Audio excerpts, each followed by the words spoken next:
Welcome. Joe Jackson here, co-pastor, the church at Wellington, on our 21-day adventure in fasting and prayer. This is day number 6, simply titled Divine Design.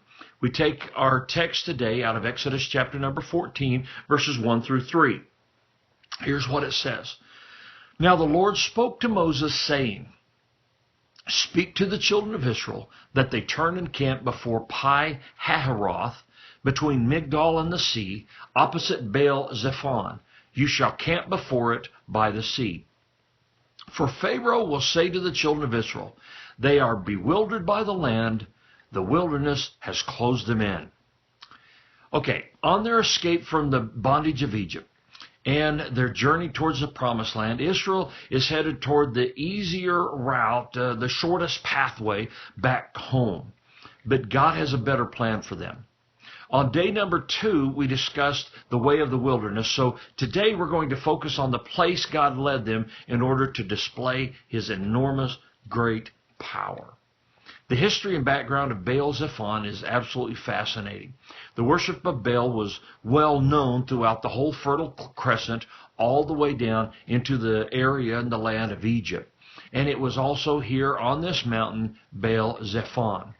It was believed that Zephon, which is one of the little g gods of the Egyptians, it was believed that he reigned in power and was Lord over the sea. Here, Pharaoh may have believed that the false god Zephon was going to display his power over the Israelites. In today's verses, God tells us some of Pharaoh's reasoning. He thought that Israel was lost or confused by the desert. Pharaoh must have thought Zephon would finally rout the Israelites and that Yahweh would be shown to be inferior in strength. It seems that somehow he's already forgotten the 10 plagues incident. It comes as no surprise that the Lord stopped Israel and turned them around to meet and defeat not only Pharaoh and his army, but also to display His power over Zephon and defeat him at the mountain of His glory and power.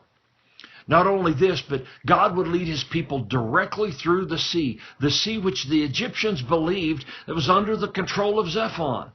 And further, instead of the Israelites being destroyed, which would show Zephon's lordship of the sea, it would be the Egyptians who would discover who was really both Lord of the mountain and Lord over the sea. There are many ways that God could have chosen to eliminate the Egyptian army. It was no accident that He chose to bring this conflict into the sharpest spiritual focus and to a climax of incredible proportions. In the end, we are left awestruck at the wisdom and power of our God. You may not fully understand the path your journey has taken, but you can be assured of this. It will be incredible. Look, guys, you serve a great God, and you can expect great things from Him. Spend your time today investing your life in prayer as you fast so that you can get closer to Him. May God bless you, and we will see you back here tomorrow.